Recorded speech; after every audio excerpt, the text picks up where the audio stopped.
The Lord be with you. And with your spirit. A reading from the Holy Gospel according to Luke. Glory to you, Lord. Someone in the crowd told Jesus, "Teacher, tell my brother to share the inheritance with me." Jesus replied to him, "Friend, who appointed me as your judge and arbiter?" Then he said to the crowd, "Take care to guard against all greed. For though one may be rich, one's life does not consist of possessions."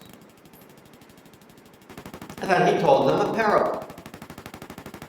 There was a rich man whose land produced a bountiful harvest. He asked himself, "What should I do? For I do not have space to store my harvest." And he said, "This is what I shall do. I shall tear down my barns and build larger ones. There I shall store all my grain and other goods. And I shall say to myself, 'Now as for you, you have so many good things stored up for many years. Rest, eat, drink, be merry.' But God said to him, 'You fool, this night your life will be demanded of you, and the things you have prepared, to whom will they belong?' Thus it will be for all who store up treasure for themselves, but are not rich in what matters to God." The Gospel of the Lord. Praise to you, Lord Jesus Christ.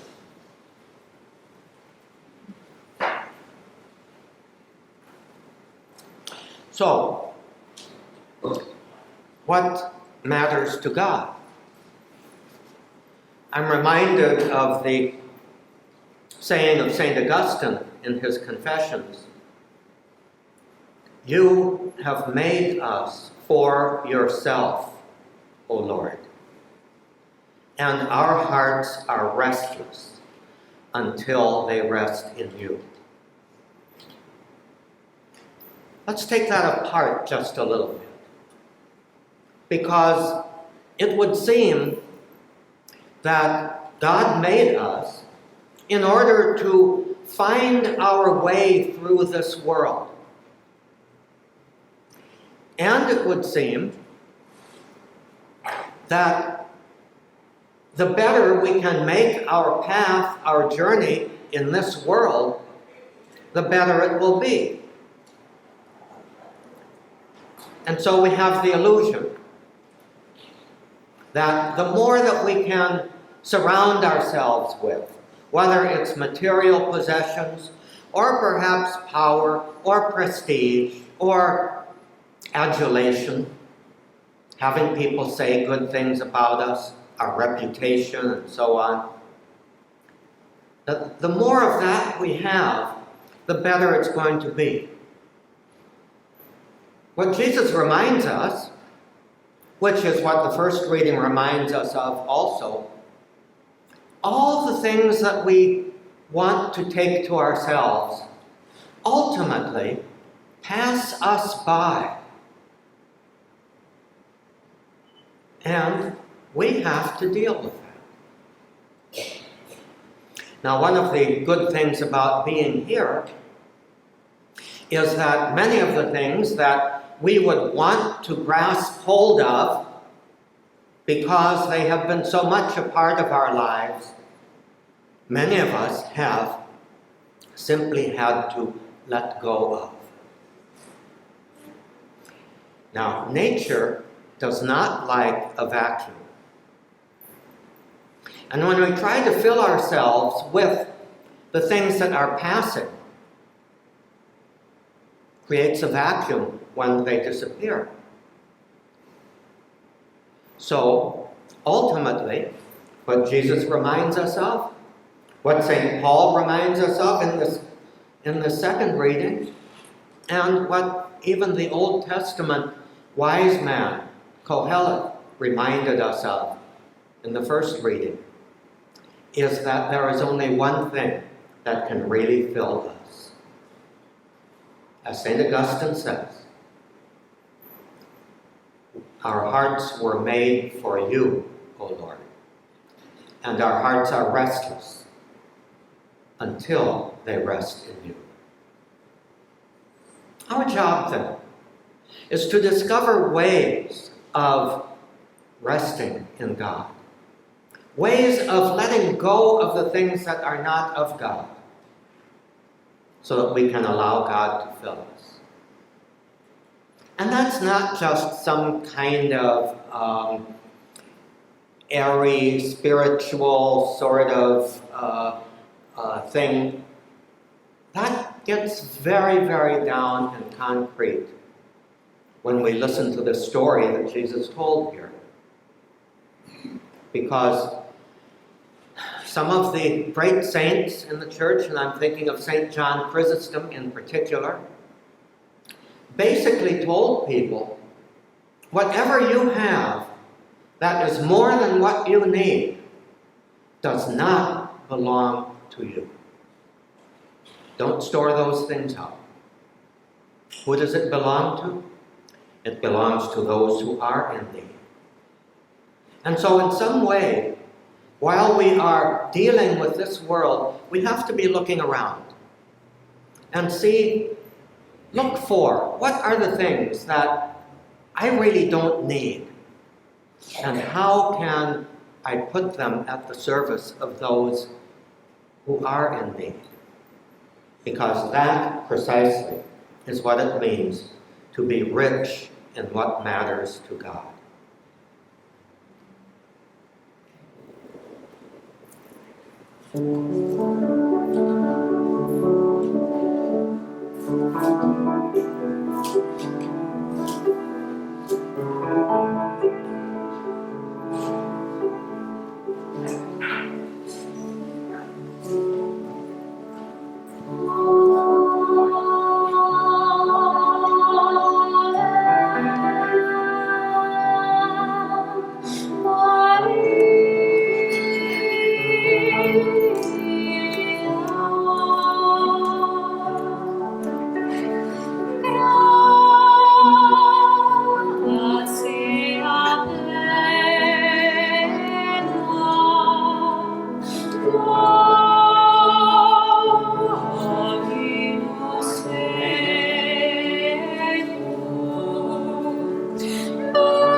As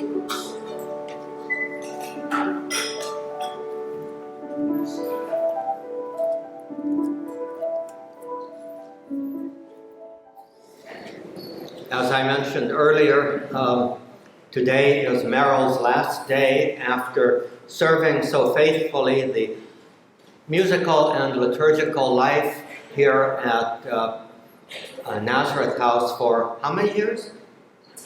10 years. So we are very grateful for all that you have done. Way back when, in collaboration with Sister Philomena and Father Frank, the former chaplain here, Merrill and the three were sort of a team to really upgrade the liturgical and musical life here in many ways. And so we really owe her a great debt of thanks and gratitude. And unlike my usual way of speaking, I would really like to give Merrill the last word.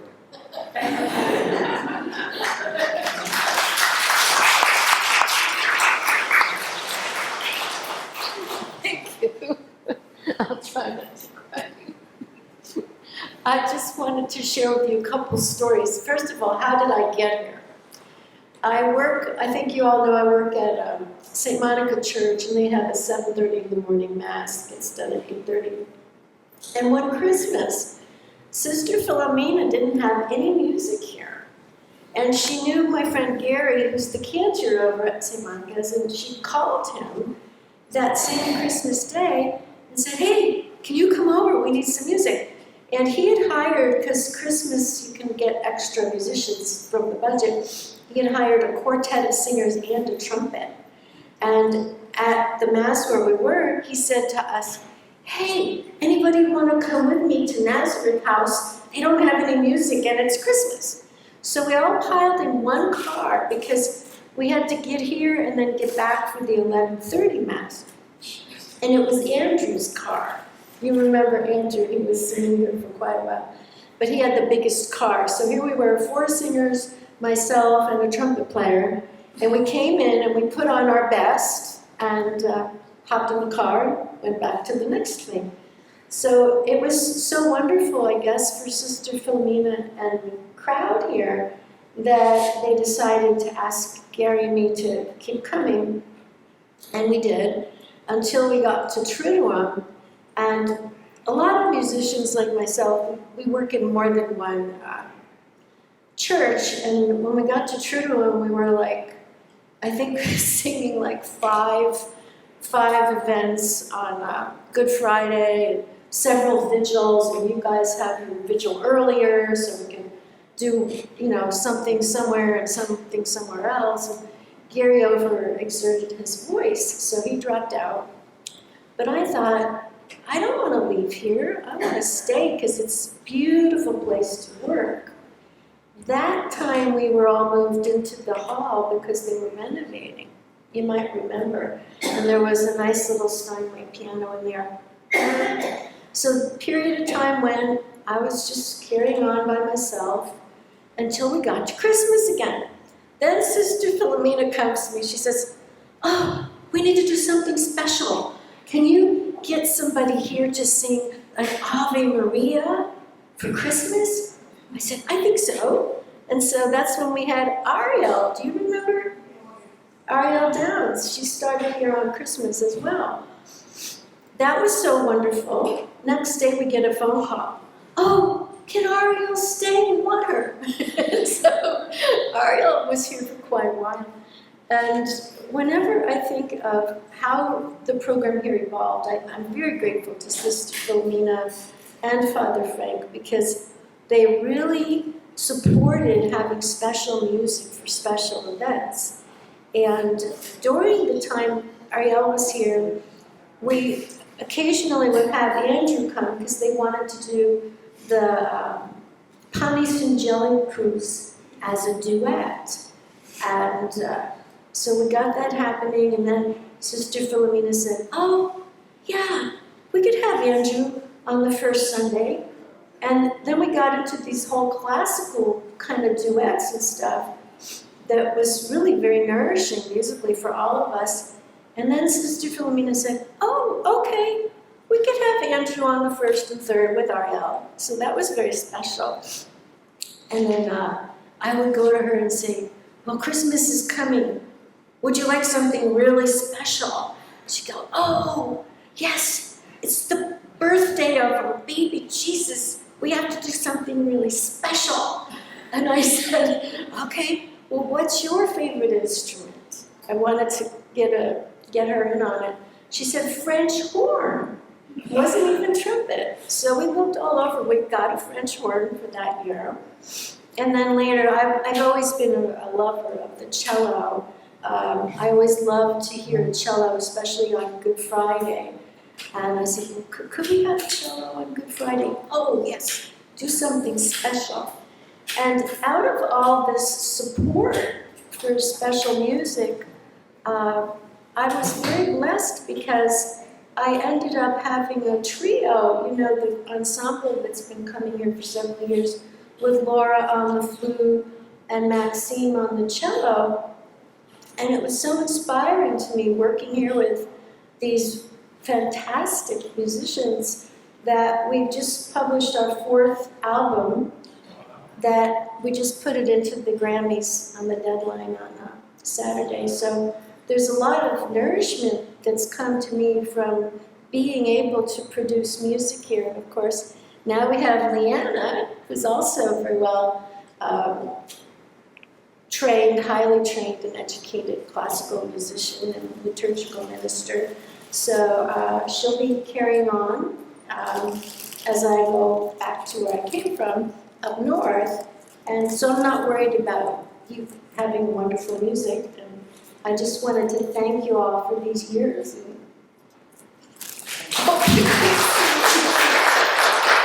And a little something to brighten your day, and a little token, and some 2024. We're not doing it now. Come on. Merrill gave you the story of what it was like to get her here. But her abilities are absolutely positively amazing. But she set the bar so high for her colleagues to continue. Good luck, colleagues. But we wish you the best on where you're going. You will be truly missed here. The quality that she's added to the liturgies is outstanding. There is the saying from a long time ago, when you sing, you pray twice. But when you play the way Merrill plays, it's more than twice. So she's truly going to be missed here. And we wish you all the best. Thank you.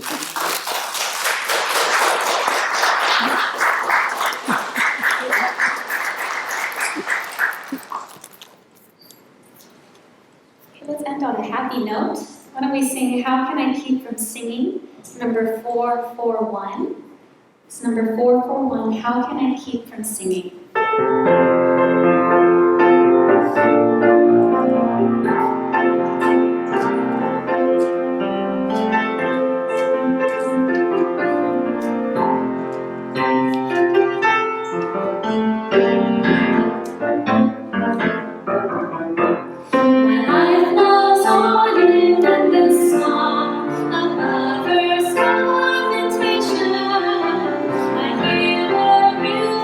Far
Thank you.